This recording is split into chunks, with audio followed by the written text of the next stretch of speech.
Hello again, YouTube. It is a new day, well, over here in New York anyway, and welcome back to Movies from A to Z month. The next letter is letter R. Yes, now that we've done with Q, we have R next, and it's a 2013 independent American neo-noir thriller written and directed by Antony Stutz. You probably have never seen this movie, but I don't care. I'm reviewing it. It is Rushlights. Yes. All is fair in love and murder. Ooh, that sounds really intriguing. Yeah. It's got one hell of a cast, too. You got Bo Bridges, the older brother of Jeff Bridges. You have Haley Webb. I'll get to her. You have Josh Henderson, a good looking guy that actually can act, unlike Liam Hemsworth. And Aidan Quinn. For some reason, this guy reminded me of Rutger Hauer, but it's not Rutger Hauer. He was doing something else in 2013. I think he was doing like Hobo with a Shotgun. Probably, yeah. Anyway, here we go. A superb, tense, and mind-blowing thriller. Well, it's fine for what it is. It's a very decent movie. Rushlights is the story of Billy, Josh Henderson from Dallas, and Sarah Haley Webb from Final Destination 4. Not the first. It says Final Destination, but it's not the first one. It's the fourth one. A young couple from Los Angeles attempting to pull a fast one in the small, eerie town of Tremo, Texas. They get much more than they bargained for when encountering the unforgiving sheriff, Bo Bridges, the descendants, Aidan Quinn from Unknown and The Mission, and Legends of the Fall. Violence and darkness follow the two teens while teens. Yeah, these people were like in their 20s when they did this, or early 30s. The pursuing their scam as they confront a nightmare of greed, betrayal, and twisted sexual revelations. Soon the young lovers are immersed in a battle for their lives. Yeah, that's pretty much it. The movie's 96 minutes long. It's R rated, so this is very dark. There's a ton of curse words. There's a drug use. I think there's somebody that uses like cocaine or something. And also there's a lot of blood. Like there's more blood in this than some independent movies I've seen. I think this was more violent than Cold in July, except in the second half of that, because there's a snuff film in that, and that was a little too much for me. But this movie should have been in more theaters. The fact that this was barely in theaters is excuse me, don't worry, I don't have corona. Just needed to sneeze. But it did get a decent reception from certain critics. Brandon Harris of the Filmmaker magazine wrote, "An array of impressive performances. The film is reminiscent of John Dahl's early 90s thriller Red Rock West and The Last Seduction."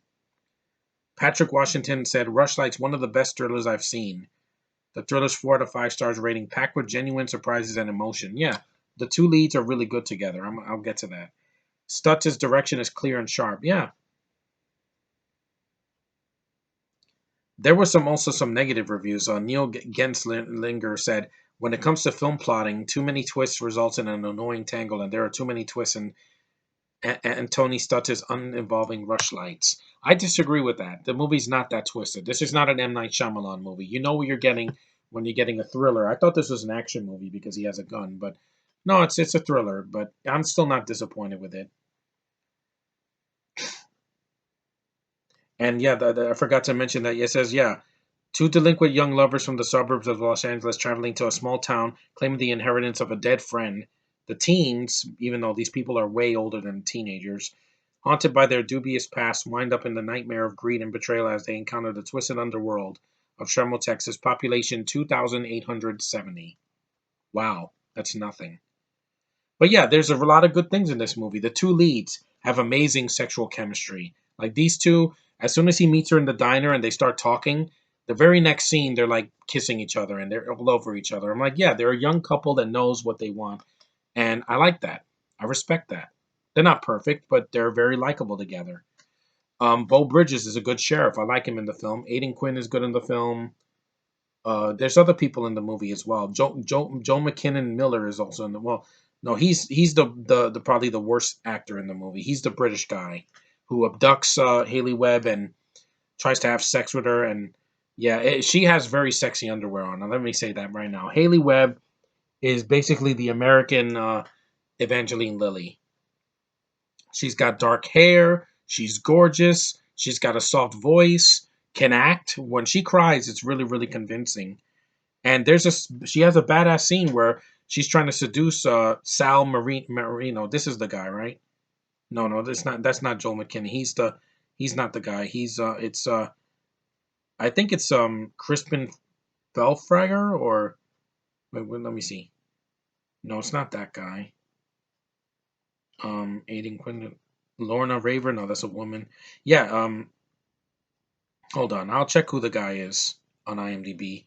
He's some British dude that I never heard of. He's not. He wasn't even in Game of Thrones. He's not even on the cover. That's how unimportant he is. Because he's just a plot device just to get the two leads separated. He's kind of like a poor version of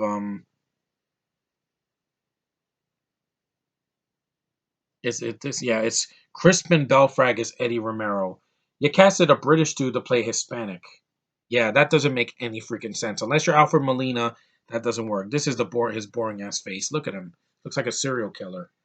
Look at that face. Ugh, just no, just does nothing for me. London, England, UK. Yeah, fuck you, buddy. This is an American movie, not your freaking your freaking pre Yankee bullshit. Eland. Yeah, this guy's still doing a lot of films. I'm like, why? He's boring. He's like he looks like a serial killer in the movie, and he's just not. I know he's supposed to be the asshole, and he gets exactly what he deserves. Hell, she's gonna have sex with him, and she's like has her ass up in the air, and then she like grabs a needle and sticks it in his eye. I'm like, she should have stuck it in his neck or in his heart.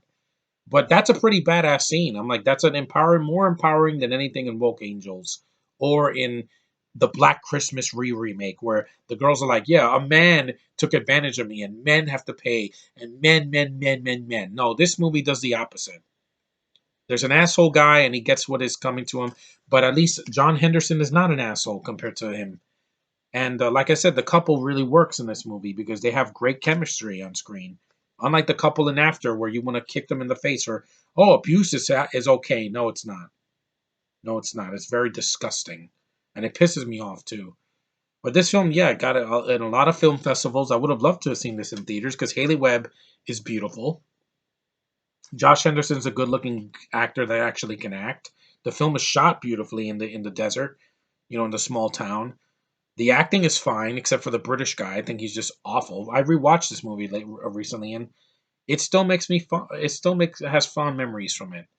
It's dark and gritty, but it's not too dark. Like it doesn't have a downbeat ending where both of them die. No, spoiler alert, they don't.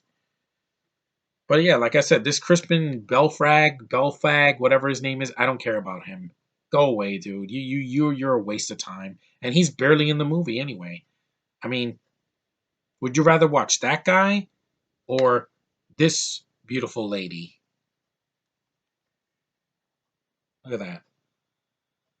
See? I have excellent taste in women, especially the women that actually can act, that are American and just lovely.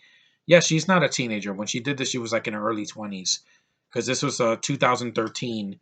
And when she filmed it, it was probably 2011, right after the Final Destination. And she was also in Teen Wolf. She's doing a couple of films now. She did Blonde and Joy Noel. She's a good actress and very beautiful. And the first time I saw her was the Final Destination. Like, who's that beautiful brunette? What was her name in that movie? Janet. Here, her name is um, Sarah, which I like that name. It's a very lovely name. And his name is, hold on. I know this is going to be kind of lagging, but I want to just press for time because I want this review to be a little bit longer than the last one. Come on. Yeah, this is a crime drama romance movie, not an action film. So if you see this cover and you say, "Is this going to be like Taken?" No, it's definitely different than that. His name is Billy. He's good in the film. I liked it for what it was because, like I said, the movie could have been a lot worse. It could have been 2 hours and boring, but I was invested in most of what I saw. And like I said, the love story works for what it is. It's a lot better than some of the love stories I had to endure.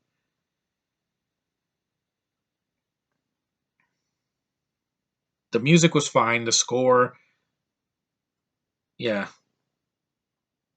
And I was not expecting much because I got this movie at a Family Dollar like a couple years ago, and I was like, "Oh, this movie's gonna be dumb, right? It's gonna be like kind of generic." No, I like it.